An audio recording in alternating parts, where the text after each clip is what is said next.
Buenos días, bienvenidos el día de hoy a Inoco TV.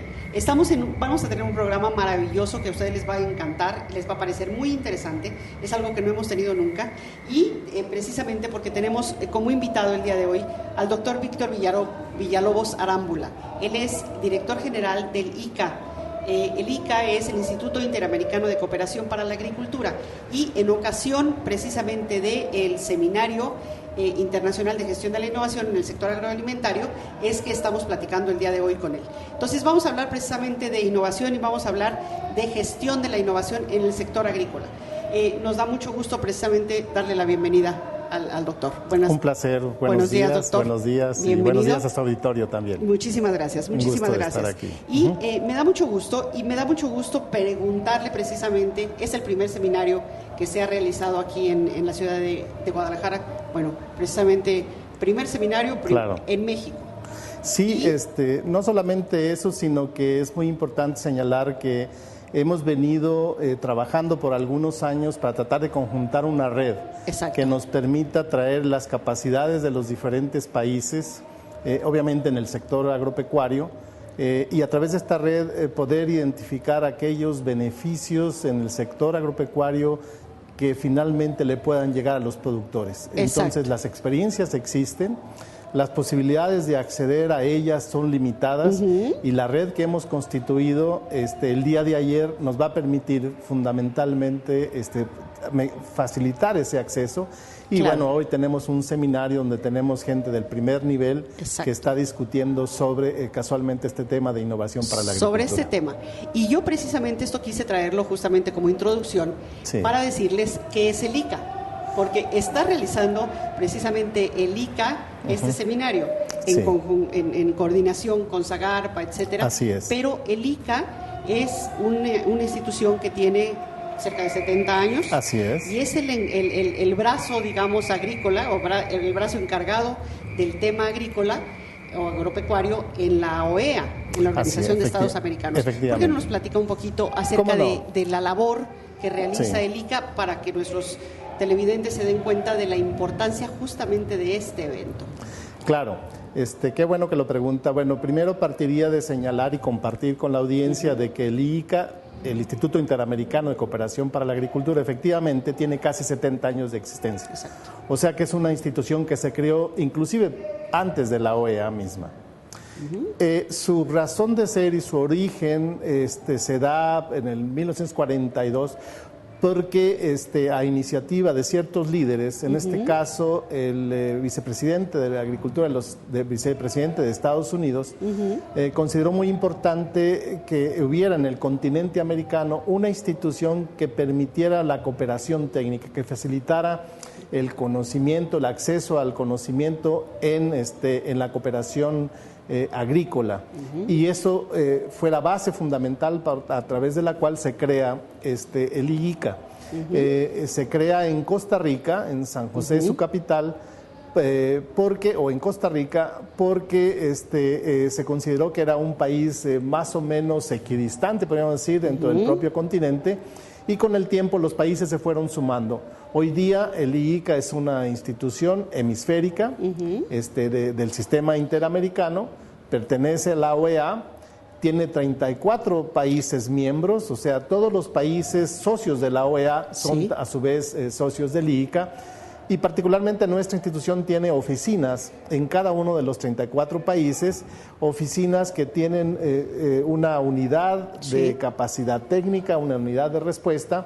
Y yo diría que el principio fundamental por lo cual esta institución fue creada, que fue la cooperación técnica, se mantiene durante toda esta vida institucional, pero tal vez me gustaría agregar que hoy día la función y el papel que tiene el ICA cobra mayor importancia y yo diría que hoy día se justifica más la presencia y la existencia del ICA cuando fue creada, y yo podría dar algunos ejemplos al respecto. Claro, vamos a hablar ahora un poco acerca de eso, ¿no?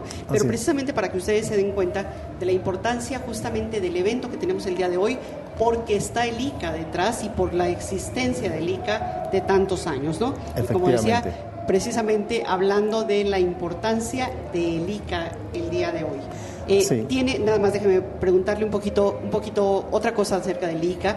que tiene 34 países, tiene un país observador de manera permanente, que es España, entiendo. España, sí. Y tienen otros países que también son permanentes miembros observadores. Sí, miembros observadores. Miembros observadores de otros, continentes europeos, etc. Sí, así es. Pero hablando de los 34 países, estamos hablando de cuánta gente cuánta gente que come está en las Américas. ¿Cerca de 1.000 millones? Propiamente estamos hablando de todo el continente, todas las poblaciones, que sí, yo creo que estamos llegando por ahí a 900 millones de habitantes. A los 900 millones de habitantes. Incluyendo los 14 países del Caribe, obviamente todos los países del continente. Exactamente. Sí, cosa que es realmente interesante e importante. Absolutamente. Y ahora, precisamente, yo quiero preguntarle, ¿qué es para usted? Para usted debe ser un reto. Déjeme decirle además que el doctor Villalobos es el primer mexicano en ser el director precisamente de este instituto tan importante. Entonces, y además es jalisciense. Sí, entonces, yo soy de Autlán, Jalisco, efectivamente, a mucho orgullo. Exactamente. Entonces, es el primer mexicano en dirigir esto. ¿Qué significa para usted como persona y como profesionista y como en la parte de representar a México en este tema? Bueno, es sin duda todo un gran reto. Efectivamente, esta es la primera vez que un mexicano está dirigiendo esta institución. No es fácil tener 34 patrones, cada ministro de Agricultura de los países tan grandes como Brasil, como Argentina, como Canadá, Estados Unidos o México, tienen obviamente parte importante en las decisiones de esta institución, como países no por esto menos importantes o por ser pequeños, como Jamaica, como Surinam, como Guyana, como Nicaragua. Claro. Todos ellos concurren en nuestra reunión, que es de cada 2 años, la Junta Interamericana de Agricultura, la máxima autoridad de la institución, precisamente a tratar de orientar y definir la institución. Entonces, el papel del director general de conducir una institución con esa complejidad no es fácil. Así es. Pero sin duda es un gran reto. Donde tenemos que buscar como una estrategia cuáles son aquellas oportunidades que tiene la agricultura hemisférica que nos unen y cuáles son aquellas que nos separan respetando las diferencias, sean de toda índole. Exacto. Al final de cuentas es un espacio de trabajo complejo donde tenemos que respetar las particularidades de cada una de los países, de las regiones. La soberanía de cada uno de los países. Exactamente, pero al final de cuentas lo que queremos y a través de lo cual yo diría conjuntamos las voluntades de todos los países, precisamente cómo hacer de la agricultura no solamente una actividad proveedora de alimentos, sino también generadora de bienestar y de riqueza para la sociedad rural. Este es un gran reto, es un reto que va más allá de la agenda o de la cartera del ministro de Agricultura. Claro. Pero creo yo que hoy día las políticas públicas, hoy día las demandas de la propia sociedad, de la sociedad rural, nos están llevando afortunadamente hacia ese reconocimiento. En un desarrollo rural integral, no solamente tiene que participar el Ministerio o la Secretaría de Agricultura, sino tiene que participar sin duda otras dependencias como es educación, salud, comunicaciones, etcétera. Es complejo, yo diría que hasta ahora podría decir que después de 1 año y medio al frente de esta institución, puedo entregar buenas cuentas, hay una gran expectativa y yo diría una excelente conducción, transparente, eficiente. Y tal vez por mi forma de ver la agricultura y la experiencia que he acumulado, una política de recuperar a esta institución como una institución fuerte, líder en aspectos de tecnología en la agricultura. Que ese es el tema, ¿no? Efectivamente. Seguramente por eso usted nos dice que ahora es más pertinente o es más importante el actuar o la presencia y la existencia del ICA, ¿no? Así es, efectivamente. Por la parte tecnológica. Precisamente, cuando uno empieza a ver los retos que tiene la agricultura mundial, cuando se anticipa que en el 2050 va a haber 9,000 millones de bocas que alimentar. Así es. Cuando se reconoce que no se puede seguir ofreciendo alimentos a expensas de la ampliación de la frontera agrícola, cuando tenemos que producir más en la misma superficie, posiblemente con menos agua, y si tomamos en cuenta los imponderables climatológicos que también son una realidad, la verdad es que los retos son muy grandes. Entonces, cuando uno se empieza a preguntar dónde va a estar en este planeta la oferta de alimentos necesaria y suficiente para alimentar esa población creciente. Así es. Yo soy de la idea y de la tesis de que una proporción muy importante seguirá siendo el continente americano. Seguirá siendo el continente americano. No lo va a hacer África, okay, desafortunadamente. No está siendo Asia porque más bien es un demandante. Exacto. Europa está en un proceso, yo diría, de equilibrio.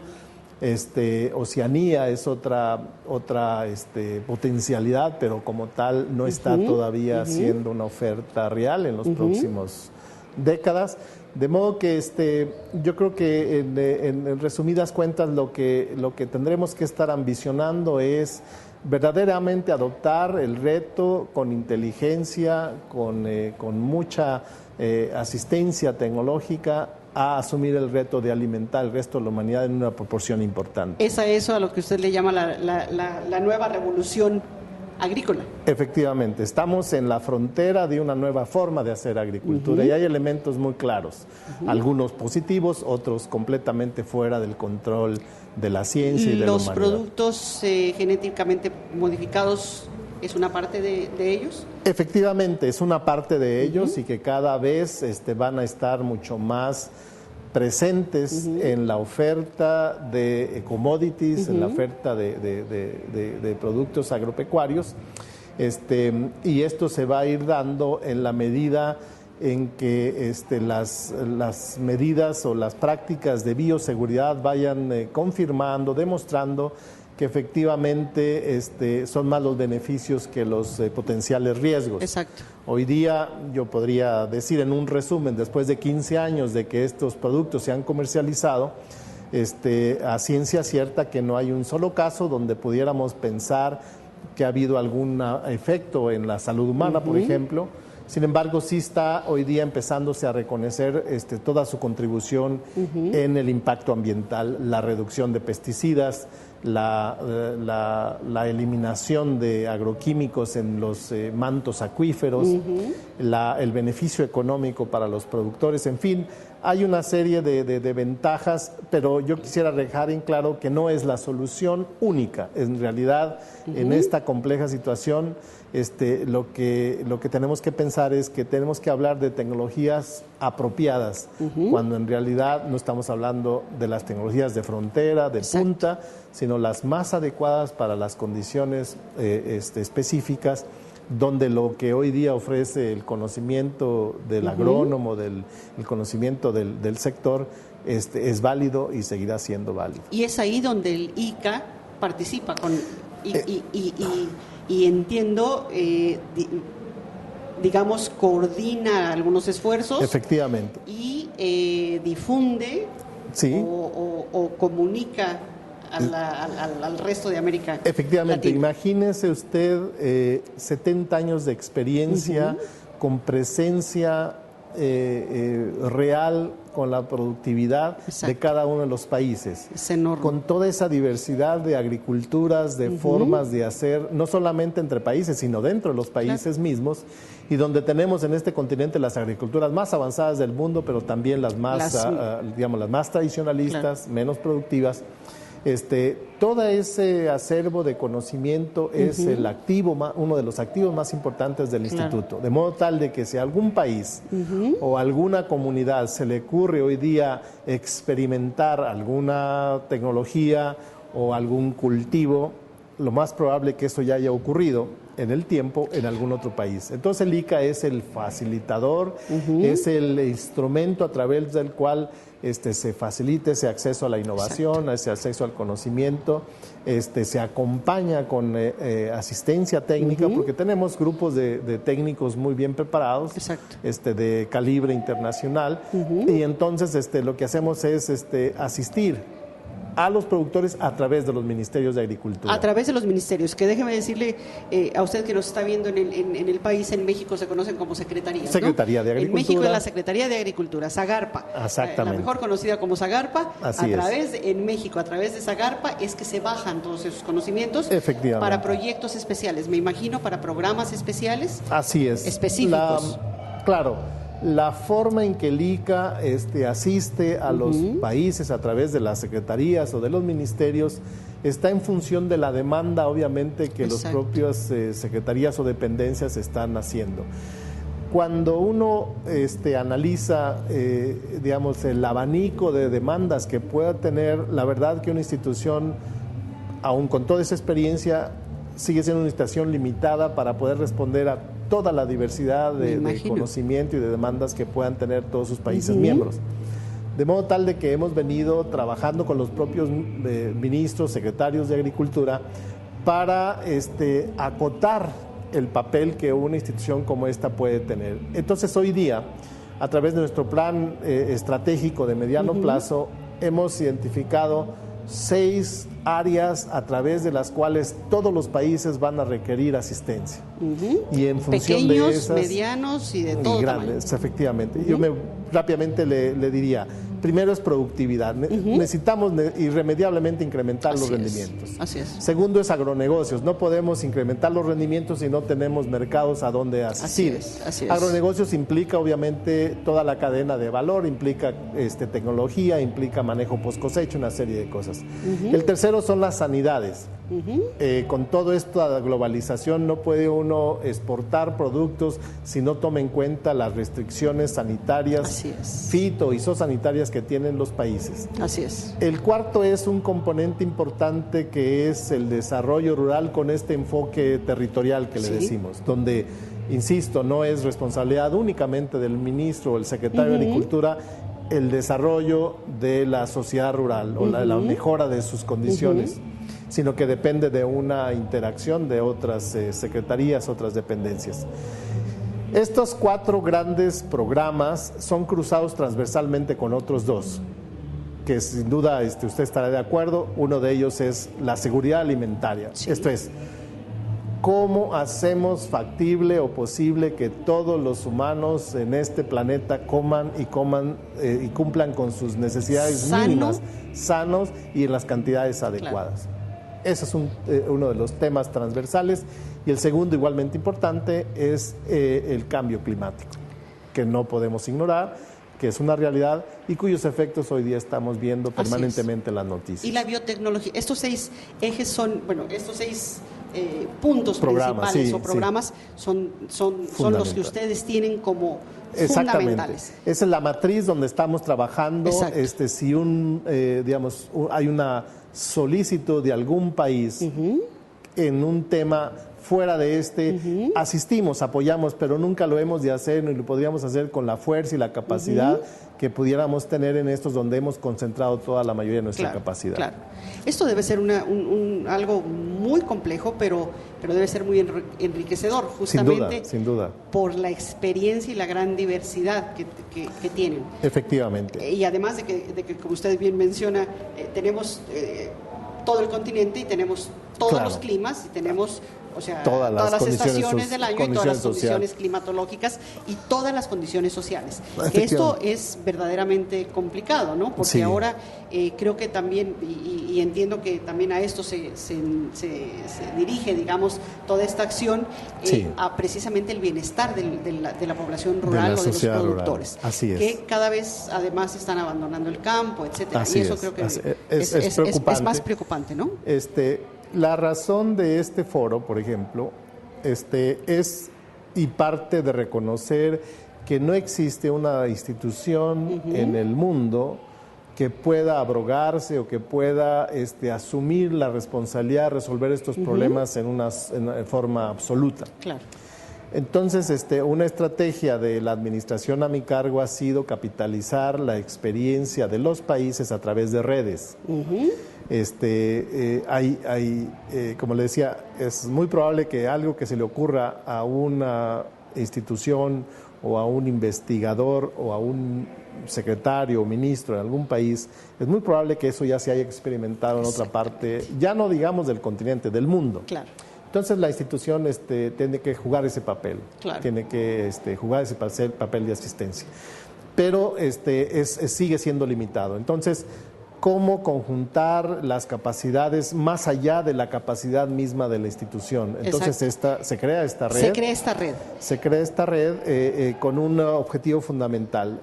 Todos los foros que han sido convocados en los últimos años tienen, digamos, propiamente dos ejes. Uno es el cambio climático y otro es la seguridad alimentaria, las interacciones, etcétera. Nosotros quisiéramos dar un paso más allá, o sea, reconociendo que la población seguirá creciendo en forma inexorable y por otro lado que efectivamente estamos sujetos a todos estos imponderables climatológicos. Lo que tenemos que hacer es decir, bueno, entonces, ¿qué hacemos? ¿Qué hacemos? Claro. ¿Verdad? ¿Qué hace digamos, el responsable de la agricultura en un país X? ¿O qué hace el responsable de la seguridad alimentaria en un país? ¿Y quién está y en quién se apoya sea para desarrollar políticas, sea para desarrollar tecnologías, sea para acceder al conocimiento? Entonces, ese es digamos, el fundamento central de esta convocatoria. Queremos sumar esfuerzos para estar en mejor capacidad de responder a esos grandes retos que no los podemos responder. Así es. El tema es trabajo en equipo, ¿no? Efectivamente, o sea, trabajo en equipo. Las redes son eso. Es decir, creo que ningún país puede hacerlo solo. Exacto. Y como usted dice, ya alguien lo ha hecho, o alguien lo ha pensado, o alguien ha pensado cuál es la solución. Entonces, el tema es trabajo en equipo y las redes ayudan a eso, ¿no? Efectivamente. El tema es comunicarlo y es preguntarlo. Como, por ejemplo, en el caso de la biotecnología, donde cada país es soberano de tomar sus decisiones, ¿cómo le hacemos llevar conocimiento y experiencia de un país que ha solventado, que ha decidido, que ha prohibido, hacerle llegar esa experiencia a otro país que está en el análisis o en la discusión con la sociedad? Entonces, esos son los papeles que estamos jugando. Pero necesitamos acceder a esa información. Claro. Necesitamos esa información más digerida, necesitamos esa información mucho más accesible. Y los países menos favorecidos, digamos, más pobres en la región, tienen acceso de otra manera. Si no fuera por esto, sería mucho más complicado. Hemos de reconocer que existen países desde un punto de vista de desarrollo agropecuario muy limitados, y podríamos pensar que también hay regiones en las cuales la agricultura no es digamos, la actividad más importante, aun cuando una proporción muy alta de la población viva en zonas rurales. Claro. Yo aquí diría, nosotros por razones estratégicas hemos dividido el continente en regiones. Entonces es la región norte, que son 3 países: Canadá, Estados Unidos, México; Centroamérica, los 7 países centroamericanos; los países andinos, que son 5; los países del cono sur y los países del Caribe, que son 14. Esa es, digamos, una distribución más de índole estratégico. Para no quiere decir con esto que tengan características comunes desde el punto de vista agrícola. Pero en ese sentido, y refiriéndome a su pregunta, por ejemplo, los países del Caribe, si bien tienen una alta proporción de su población en las zonas rurales, la agricultura no es una actividad fundamental. Más bien ellos están orientados al turismo, algo de comercio, pero la agricultura no. O sea, dentro del PIB, por ejemplo, la agricultura es muy bajo. Muy bajo. Muy bien. Y ahora lo que estamos trabajando con ellos es una especie de, digamos, temas relacionados con el agriturismo, donde combina una actividad importante de ingresos para el país con el sector donde nosotros sí tenemos algo que enseñar y que compartir. Y llevamos experiencias de otros países como de Costa Rica, de Perú, de Argentina, de México, y de esta forma estamos trabajando.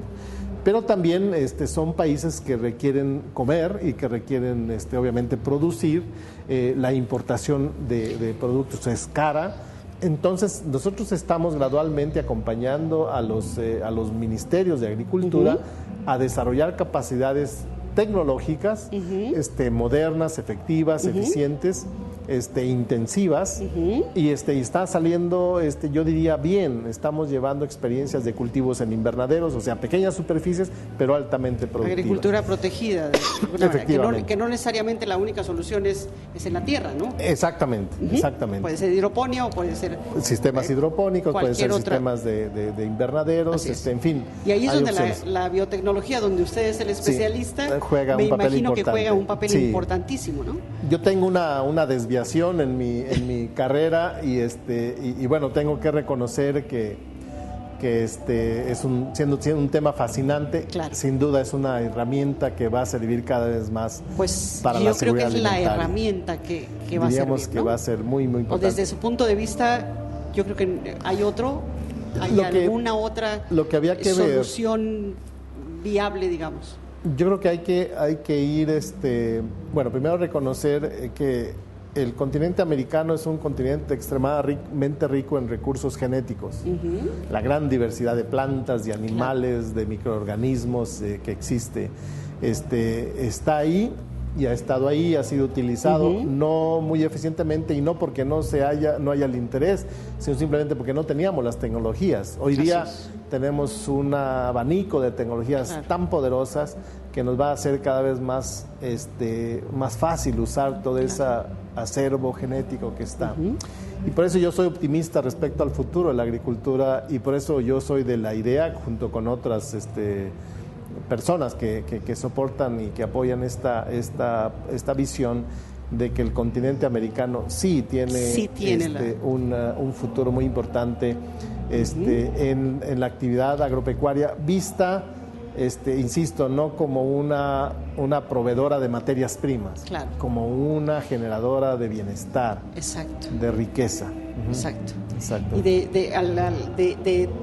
más bien digamos, de calidad de vida, no tanto efectivamente.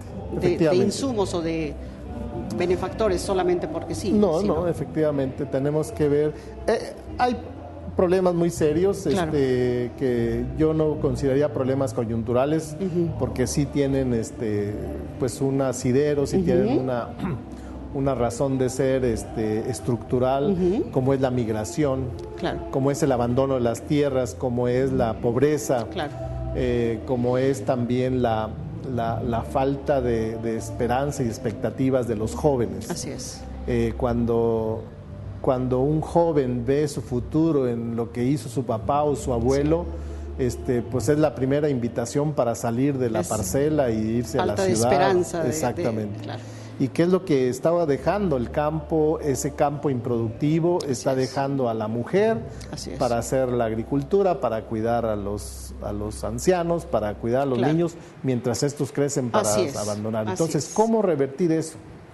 ¿Cómo hacer de esta actividad una actividad donde sí se vea un futuro promisorio? No, históricamente esta asignatura se le dejaba y se le tenía al secretario de Agricultura. Exacto. Si no lo vemos en forma integrada, esto no va a ocurrir, claro, y va a seguir se va a seguir promoviéndose la emigración. Entonces tenemos que cambiar esa forma de ver las cosas. Así es. Y yo quisiera preguntarle, porque yo creo que es muy importante, y uno de los ejes que usted mencionaba de los ejes. Sí, de los programas. Que el cambio climático nos está poniendo, por ejemplo, y usted hablaba del comercio exterior y de las distancias tan grandes que hay que recorrer. Así es. Y el cambio climático está diciendo, por ejemplo, que ahora los barcos tienen que ir más lento, ¿no? Sí, Entonces, ¿qué implica esto? Que tiene que transformarse el producto fresco en el país de origen para ser transportado, que ya no tenga una vida de anaquel tan corta, que ya no se eche a perder tan pronto, claro, o que se consuma en su propio país. Bueno, yo creo que el cambio climático, que insisto es una realidad, tenemos que verlo en varias formas, pero yo diría primero, hay cambios coyunturales naturales, cíclicos diríamos, pero hay un proceso de efectivamente un calentamiento global que nos está llevando a modificar nuestros sistemas, yo no diría de producción, nuestros sistemas de proceder, de actuar, y de hacer nuestras vidas en el presente y en el futuro. Entonces, reconociendo que el cambio climático es una realidad y desde la óptica de la agricultura, es paradójico que el cambio climático esté afectando la producción. Los últimos 5 años la producción mundial se ha reducido. Se ha reducido por esos imponderables, de repente sequías en Australia o en Rusia o incendios que queman los cultivos o granizadas impresionantes, o el acortamiento del régimen de lluvia en muy poco tiempo. O sea, son realidades que entonces eso nos va a llevar a hacer una agricultura diferente. Por eso yo digo, estamos Usted en una hablaba frontera. Exactamente, de la frontera. Una agricultura diferente. Aquí hay ganadores y hay perdedores. Pensar que 2 grados de temperatura más es negativo, no. Depende de qué estemos hablando y de qué cultivos, porque habrá cultivos que con 2 grados van a producir más. Pensar en limitaciones de agua, pensar en sobremanejo del suelo, pues son realidades y son retos que vamos a tener que hacer una agricultura diferente. Así es. Pero lo más importante que yo quisiera aquí destacar respecto casualmente a este cambio climático es que vamos a tener que enfrentarnos a cosas que hoy día no conocemos, muy posiblemente nuevas enfermedades, nuevas plagas. Y con relación a su comentario, fíjese que yo tengo el dato de que más o menos al día aterrizan y despegan aproximadamente 70,000 aviones por día en el mundo. Por día en el mundo, 70,000 aviones. Entonces hay una ciudad flotando en el espacio, pero no es eso tal vez lo más relevante. Lo que está ocurriendo es que esa gente se mueve y esa gente lleva comidas, lleva ropas, y está, diseminando cosas buenas y también, sin duda, cosas malas. Entonces estamos permanentemente expuestos a nuevas razas de virus, de nuevas bacterias, nuevos hongos que traemos, que transportamos y que todo eso. Claro. La posibilidad de controlar eso es casi, yo diría, imposible. Las medidas que se toman son más reactivas que preventivas y al final de cuentas estamos permanentemente expuestos a plagas, enfermedades, todo eso. Si a eso le agregamos 1 o 2 grados de temperatura más, es un cóctel. Insospechadas las consecuencias. Entonces, sin ánimo de ser catastrofista, lo que tengo que decir es que tenemos que estar preparados para todo eso. Exacto. Y hoy día, México sufrió de, por ejemplo, este problema del H1N1. Por ejemplo, hoy día las enfermedades empiezan ya no solamente a atacar a las propias plantas, sino que se empiezan a cambiar plantas que afectan a los animales, viceversa, o a la misma especie humana. Entonces, tenemos que irnos adaptando, tenemos que ir desarrollando. Aquí la biotecnología jugará un papel muy importante. Eso es lo que le iba a preguntar, ¿qué papel juega la biotecnología en todo esto? Si nosotros estamos descansando en los sistemas convencionales de mejoramiento, los tiempos no nos van a dar. Entonces necesitamos va a ser más reactivo todavía. Eso no puede ser. Si no hacemos una combinación de tecnologías o de plano, en algunos casos, dejar pasar a la biotecnología, vamos a estar en imposibilidad de responder a todo esto. De modo que yo creo que si uno mira la evolución de las sociedades y si uno ve lo que va paralelo a esto es el desarrollo de la agricultura como la actividad que hizo al hombre de nómada sedentario. Claro. Y aquí me refiero a la mujer y al hombre, obviamente. La verdad es que cuando la sociedad o la humanidad está entrando en crisis, siempre viene la ciencia a sacarlo de los problemas. Tal vez el ejemplo más claro es la Revolución Verde de los 60s del siglo pasado, donde Efectivamente, la gente se estaba muriendo de hambre. Viene esta estrategia, que es un paquete tecnológico, y resuelve una serio problema de la humanidad. Claro. En el siglo XVIII, el tema de las hambrunas en Europa, Sí. casualmente por las enfermedades en el cultivo de la papa, vino la tecnología. Entonces yo creo que esta nueva frontera de una agricultura diferente tiene características particulares, porque afortunadamente la sociedad está más consciente de su entorno, está más consciente de lo que come, está más consciente de cómo se producen las cosas. Claro. Y yo diría, afortunadamente, también está presionando y está demandando que seamos más responsables en el uso de los recursos naturales. Claro. De modo que, por un lado, los paquetes tecnológicos, incluyendo la biotecnología; por otro lado, una sociedad mucho más consciente. Todos vivimos en el mismo planeta, entonces lo que ocurre en el Amazonas no es nada más para Brasil, va a afectar Finlandia tarde o temprano. Entonces, de modo que no pudiendo salirnos de este planeta a vivir a otro, tenemos que ser un poco más conscientes en ese sentido y ser más eficientes en la productividad. Así es. Déjeme hacerle una última pregunta, porque el tiempo se nos ha agotado. Sí. Yo quisiera preguntarle, quienes nos escuchan, quienes nos ven, ¿cómo se vinculan, por ejemplo, con el ICA? Sí. Yo he visto su página y tienen, creo que, información muy valiosa. Sí. Entonces, a mí me gustaría justamente invitarlos a conocerla. A visitarla. Y además, reuniones como esta, entiendo que se realizan en diferentes lugares. La red, como usted dice, se irá trabajando. Nuestros agricultores se pueden unir a estas redes. Absolutamente. Casualmente yo iba a hacer la mención de que es muy importante que visiten nuestra página. Es una página muy amena, es una página relativamente fácil, pero también tenemos en cada país, como ya lo hemos señalado, una oficina. Entonces, nuestra oficina aquí en México está en el Distrito Federal, pero a través de la página encuentran los datos. Exacto. Es una oficina grande, tenemos más o menos 30 técnicos, tenemos proyectos muy interesantes, muy importantes, donde definitivamente nos interesa tener mucho más relación con los productores. Entonces quisiéramos que a través de nuestra página se estableciera un diálogo o directamente consulta con nuestros técnicos en la oficina del instituto, a través de la Zagarpa. Y de la Zagarpa en todas las oficinas de los estados hay. En las delegaciones de Zagarpa en los estados también.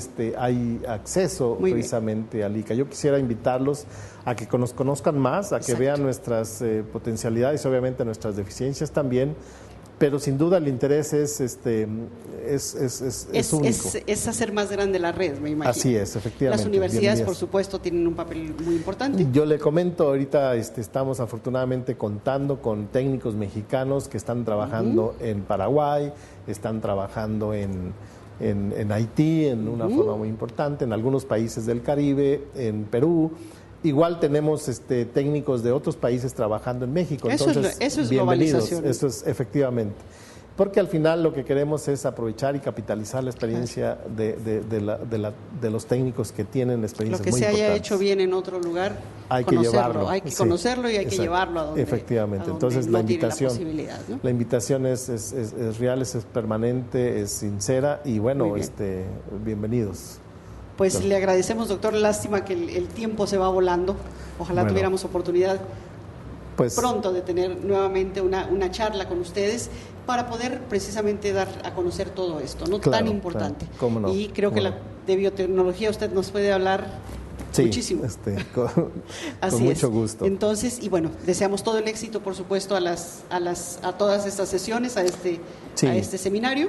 Sí. Y enhorabuena porque es el primero, pero ojalá sean muchos más. Yo quisiera aprovechar, si me lo permite, compartir con su audiencia de que este seminario es muy importante porque de aquí estamos sacando elementos que nos van a servir para la reunión de ministros o de secretarios que va a ser del 19 al 21 de octubre de este año en San José de Costa Rica, en nuestra sede central, donde los ministros de los 34 países van a venir a discutir sobre la innovación en la agricultura. Entonces, hemos ideado en parte este importante foro precisamente para tomar insumos para la preparación de la reunión de ministros. Entonces, esperamos tener la oportunidad de compartir con ustedes el resultado de esa reunión ministerial tan importante. Será seguramente muy importante, porque déjeme decirle que aquí hay representantes de ¿cuántos países?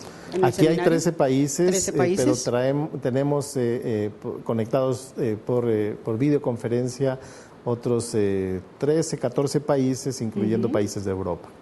Y por este medio nos están viendo también. Efectivamente. A través de Internet en prácticamente toda América Latina y el mundo, ¿no? Así es. Entonces, pues doctor, le agradecemos muchísimo su presencia. Mucho gusto. El día de hoy y bueno, le deseamos mucho éxito en sus trabajos. Muchas felicidades por ser el primer mexicano por ser el director general de IICA. Gracias. Y bueno, muchísimas gracias por aceptar nuestra invitación. Con mucho gusto, muchas gracias. Un saludo a su auditorio. Muchas gracias a usted por estar con nosotros el día de hoy. Lo dejamos y volvemos en un momento más con una invitación, una entrevista más. Muchísimas gracias y los dejamos en Inoco TV.